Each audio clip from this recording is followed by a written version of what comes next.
இந்திய ஜனநாயக கட்சியின் 4வது மாநில மாநாடு கடலென திரள்வீர் கடலூர் February 8 வேப்பூர் பாசார் கடலூர். மணப்பெண்ணின் பிரத்யேகமான திருமணம் Vivaha the Chennai Silks. GT Holidays, South India's #1 travel brand.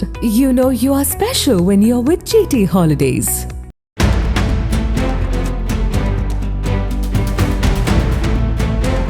நாடாளுமன்ற பட்ஜெட் கூட்டத்தொடரில் கடந்த சில தினங்களாக எதிர்க்கட்சிகள் தொடர்ந்து அமளியில் ஈடுபட்டு வருகின்றன.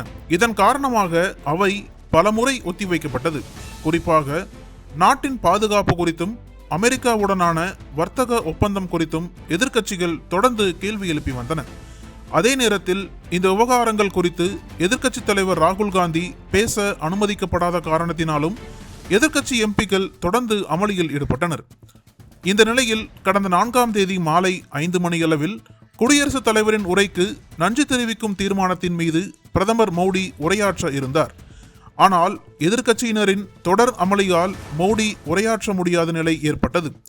குறிப்பாக எதிர்க்கட்சியை சேர்ந்த பெண் எம்பிக்கள் இருக்கையிலிருந்து எழுந்து அவையின் மையப்பகுதிக்கு வந்தனர். பின்னர் அவர்கள் பிரதமரின் இருக்கையை நோக்கி திரளாக சென்றனர். இந்த சம்பவத்தால் நாடாளுமன்றத்தில் சிறிது நேரம் பதற்றமான சூழல் நிலவியது.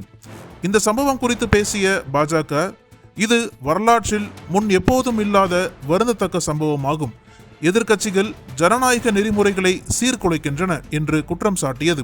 ஆனால் எதிர்க்கட்சியினர் தீர்க்கப்படாத தேசிய பிரச்சனைகளின் மீதான கவனத்தை ஈர்க்கவே இந்த போராட்டம் நடைபெற்றதாக விளக்கமளித்தனர்.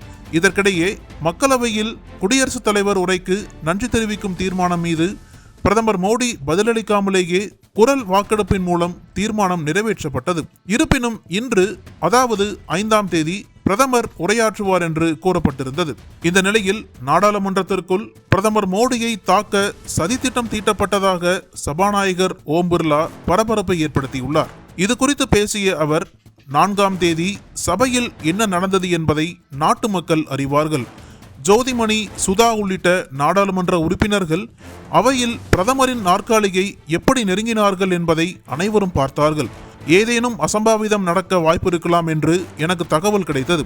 அப்படி ஒரு சூழ்நிலை ஏற்படாமல் பார்த்து கொள்ளத்தான் சபைக்கு வரவேண்டாம் என்று பிரதமர் மோடியிடம் கேட்டுக்கொண்டேன். மக்களவையில் சில உறுப்பினர்களின் நடத்தை முன் எப்போதும் இல்லாத வகையில் இருந்தது. பிரதமர் மோடியை தாக்க எதிர்க்கட்சிகள் சதி செய்துள்ளனர். இதன் காரணமாக அவை ஒத்திவைக்கப்பட்டது. தவறுதலாக எதுவும் நடந்துவிடக்கூடாது என்பதாலேயே நான் தான் பிரதமர் மோடியை அவைக்கு வரவேண்டாம் என்றேன்.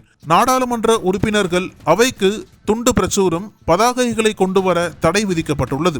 ஆனால் எதிர்க்கட்சிகள் போஸ்டர்கள், பாம்ப்ளெட்களை அவைக்கு கொண்டு வருவதை நிறுத்தும் வரை அவை நடக்காது என்று திட்டவட்டமாக கூறியுள்ளார்.